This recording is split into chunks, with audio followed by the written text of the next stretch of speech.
What's up, everybody? It's your boy Ryan, and this is the Thunder Channel on Nootropics. So I want to talk about an experiment, really not an experiment gone wrong, but an experiment that gives me the feedback to further adjust a stack for a client. This person is a business person that really kind of needs his brain pretty much from waking point until wind down point, which is the case for a lot of us.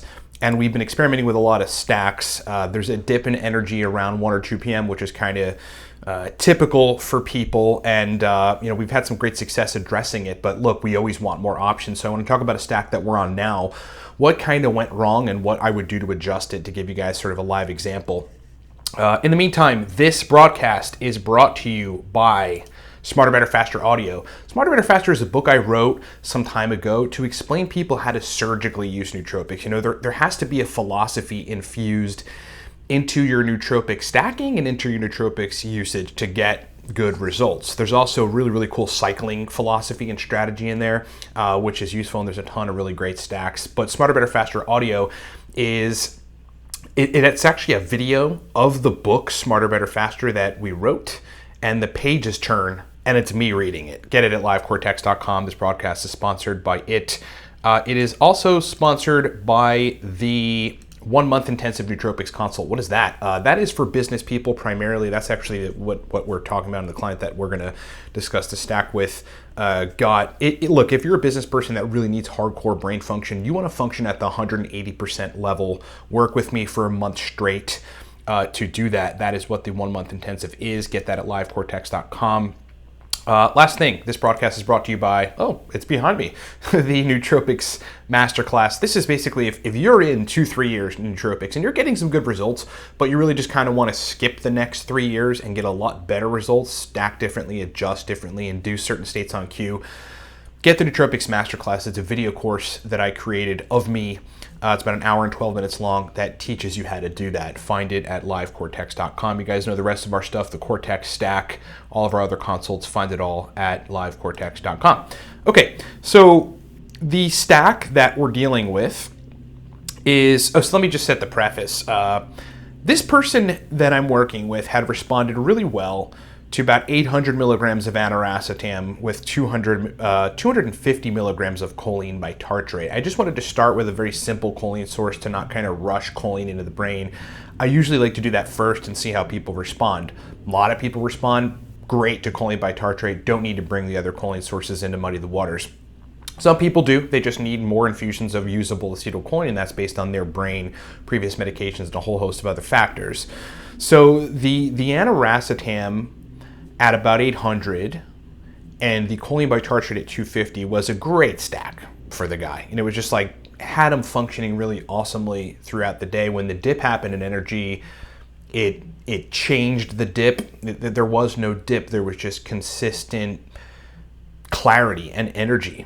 This dude, was explaining to me that this stack just opened up a degree of mental, sort of a removal of fogginess in thinking and processing capacity around the time where it usually hit with this stack. So we had identified that stack as a good stack. So what I wanted to do, just to have more options, is bring in phenylpiracetam, because we had executed phenylpiracetam with this person separately with just a choline source, and it was great. So I wanted to combine the two, but do it in a methodologically sound way to try to target the best results with the least amount of adjustment, right? That's kind of nootropic strategy infusion. So what we did was we brought in 200 milligrams of phenylpiracetam. I can't write this on the screen right now because there's some technological barrier here. 200 of phenylpiracetam, 500 of aniracetam. Okay, so we reduced his dose on aniracetam by 300 milligrams. And then the same dose of choline by tartrate at 250 milligrams. Now this stack ended up not being good in these quantities, and I want to talk about why. The guy would get good brain function, and then it would sort of cease, and then he'd get some good brain function a little bit later, and then it would cease. It was sort of inconsistent in its effects and not very stable, right? An unstable stack for this person. So we've got to adjust the compounds here, and I would probably take the phenylpiracetam down to 100 and the aniracetam up to like 700, and I bet we'd get a good result. We're working on that. So Phenylpiracetam, what's important to understand about it and what might be playing a role here in it being in slightly higher doses in conjunction with Aniracetam is it is binding to the A4B2 cholinergic receptors, right, causing this sort of cholinergic response. That could, in conjunction with Aniracetam releasing extra choline from the hippocampus, that could just fuss with general choline homeostasis, meaning, again, we've either got to lower the phenylpiracetam or increase the quantity of the choline source. For the record, phenylpiracetam is also increasing extracellular dopamine. And a lot of people don't know that, or it's sort of contested out there. There's a patent on it that asserts, based on the finding that it's increasing extracellular dopamine, that it's a dopamine reuptake inhibitor at a mild level. And it may be a very, very mild noradrenaline reuptake inhibitor. So just so folks understand that, that's part of why you get a completely differentiated response with phenylpiracetam versus other racetams. And that's why if you can get the right dose of it, it's an incredibly awesome compound. And that's probably why it's like banned in Olympic sports and it's like considered doping if you're an athlete, whatever. Okay, so the question is, what is happening in this case? What is happening? I would bet that it's cholinergic usage overload, and then like subsequent in those acute periods where the guy feels good and then the effect falls off and he kind of doesn't really function well and then it comes back. I think in the subsequent period, there's a little bit of a downregulation of general choline flow, signaling, projection. And in part, that's because we're sort of taking a different ligand and binding it to the A4B2 cholinergic receptors. And not all the time, but in some cases, that could fuss with its inherent binding transmitter, which is acetylcholine's ability to bind to that receptor and cause a result. It could be fussing with the general acetylcholine pool. That happens, especially if the choline dose isn't high enough. With other racetams, it usually just ends up in a person having ice pick headaches, as we've all discovered with racetams over the years. And so that's kind of what I think about it. I think it's messing with cholinergic homeostasis because you've got both the aniracetam's release of acetylcholine in the hippocampal area, and then you've got phenylpiracetam, just like taking up the cholinergic receptors that it's binding to. Potentially the dopamine and the noradrenaline reuptake capacities of it might be fussing with general brain homeostasis at the time in a way that is inconsistent. So again, as I said, what we would do in this particular situation is I'm recognizing that it's really the phenylpiracetam in the stack that is causing the issue. Doesn't mean we remove it.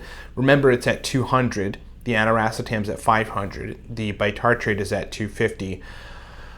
The first thing I would do, and what we're running right now, this is an active experiment, is removing 100 milligrams of the phenylpiracetam. So the new stack then is 100 milligrams phenylpiracetam, 500 of aniracetam, 250 of choline bitartrate. Now, if this doesn't really give the person a very consistent, balanced, positive effect in terms of brain processing, then I would bring the aniracetam up just a little bit, maybe 700 or so milligrams, because this particular user responds extremely well to aniracetam. So maybe we just need to bump the dose of that up a little bit, take the phenylpiracetam dose down a little bit, and everything balances out. If none of those work correctly, it is a matter, because what we're essentially trying to do in that regard is just, get choline homeostasis a little better during the acute phase of that stack.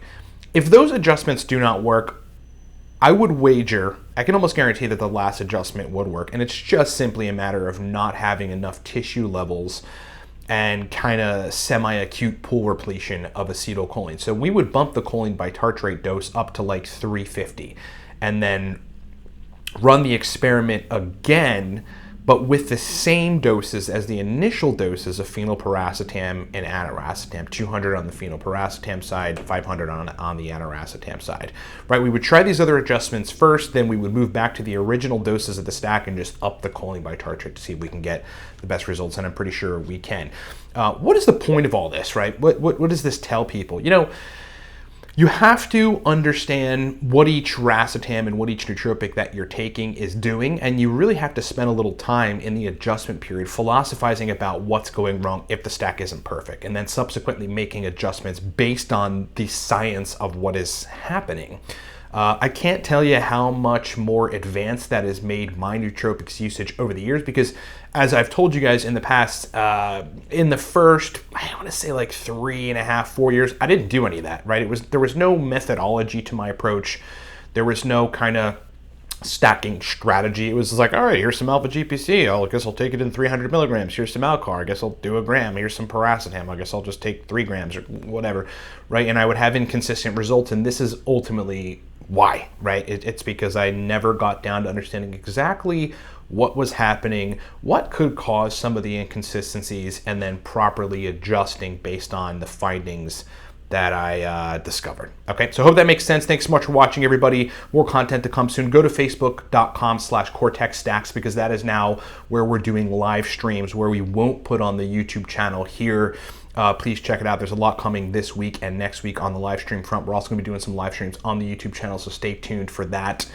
In the meantime, guys, this broadcast has been brought to you by the 1 Month Intensive. It is a pretty spectacular, very intensive 1 month time frame within which you and I, especially business people, I mean, that's the predominant clients that I get with that consult, nail down a bunch of different formulations of largely nootropics, but in some cases research chemicals to improve the hell out of brain function. If you're a business person, I'm talking to you. You want to function at 180%, get the 1 month, maybe the 3.5 month, even the 6 month if you've got the budget.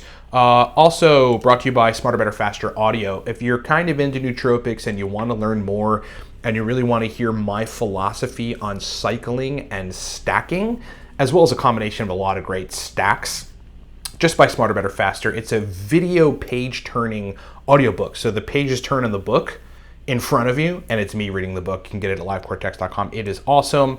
Lastly, Nootropics Masterclass. If you're in 2-3 years and you just need to ascend to the 6-year level, get better results, get the Masterclass. It's an 1 and 12-minute video course of me explaining how to do that. I think the most prominent, useful element in that video course is learning how to induce certain states on cue. We teach you how the Nootropics Masterclass. You can get that at livecortex.com. Thanks so much for watching, everybody. Talk to you next time.